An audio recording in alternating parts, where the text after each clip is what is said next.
जय श्री राम प्रेमी भक्तजनों, ऐसे की हुई प्रार्थना को भगवान तत्क्षण सुनते हैं, तत्क्षण हमें फल देते हैं।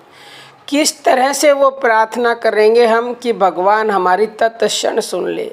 प्यारे भक्तों, कई बार हम अपने लिए प्रार्थना करते हैं, लेकिन अपने लिए से भी ज़्यादा महत्व है उस प्रार्थना का जो हम दूसरों के लिए करते हैं।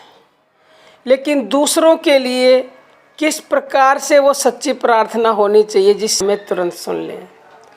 प्रेमी भक्तों, कई बार ऐसी स्थिति आ जाती है, किसी आदमी के असाध्य कोई बीमारी है, अचानक से कोई दुर्घटना हो गई, तो उस समय सब दरवाजे बंद हो जाते हैं, डॉक्टर जवाब दे देते हैं, और भी जो चाहने वाले हैं कई वो भी हमारे से मुख मोड़ लेते हैं। हमें क्या दिखाई देता उस समय? उस समय हमारे दिल से एक आवाज़ निकलती है कि हम अब उस भगवान को पुकारेंगे तो वो हमारी अवश्य ही सुनेंगे।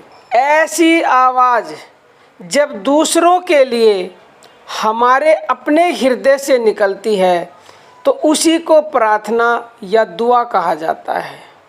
और यह प्रार्थना या दुआ क्या है? आपत्ति के समय किसी के प्रति इतनी हमारे अंदर भावना आ जाती है कि सारा दुख लेना चाहते हैं उसका।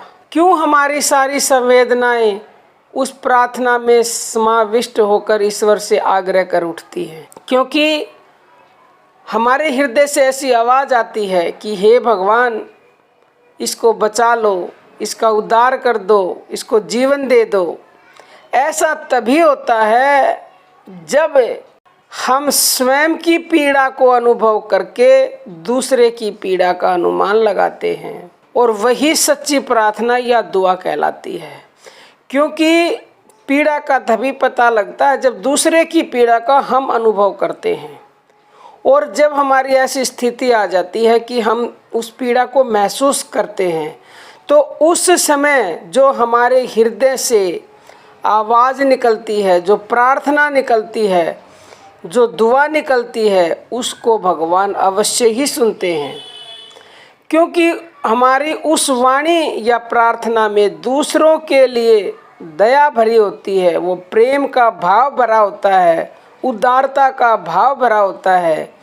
किसी की पीड़ा को, किसी के दुख को महसूस करने का भाव इतना महान होता है कि वह प्रार्थना में बदल जाती है। प्रार्थना में सच्ची प्रार्थना या दुआ का अर्थ है कि उस समय हम स्वयं भगवान के सामने उपस्थित हैं। इसलिए जब हम किसी दूसरे के लिए प्रार्थना या दुआ करते हैं तो भगवान देखते हैं कि ये मनुष्य के भीतर में कहीं कोई हमारे लिए वैर विरोध या छल कपट तो नहीं है। प्यारे भक्तों, प्रार्थना, दुआ, पूजा एक ऐसा साधन है ईश्वर तक पहुंचने का जिसमें कोई कठिनाई पार नहीं करनी पड़ती। बस सरल हृदय होना चाहिए और दूसरों के प्रति दया भाव होना चाहिए।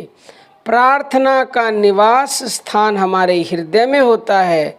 जैसे श्री कृष्ण ने गीता में कहा है कि हे अर्जुन, ईश्वर सब प्राणियों के अंदर विद्यमान है और हम सब उसे बाहर खोजते फिरते रहते हैं। प्यारे भक्तों, कुरान में लिखा है इंसान का दिल रहमान का घर है।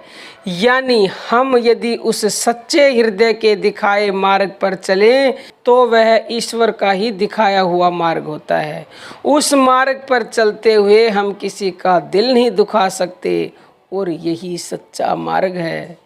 इसका अर्थ यह हुआ कि दूसरों के लिए जो दया भाव या निश्चल पीड़ा हमारे हृदय में छिपी हुई है, वास्तव में वही ईश्वर है।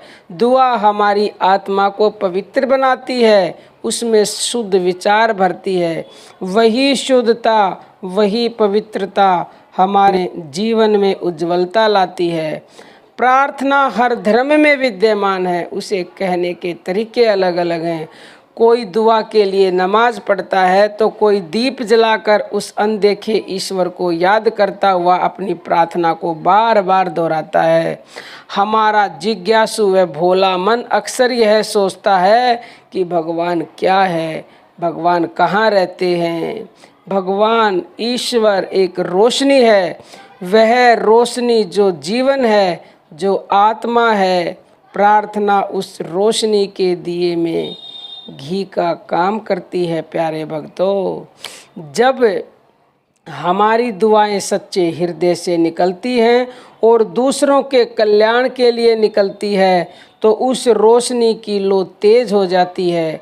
वही तेज हमारे लिए ईश्वर का द्वार खोलता है। जब हम ईश्वर से सभी के लिए प्रार्थना करते हैं तो वह प्रार्थना यही होती है कि हे भगवान, हमें अंधेरे से रोशनी की तरफ ले चलो, झूठ से सत्य की तरफ ले चलो।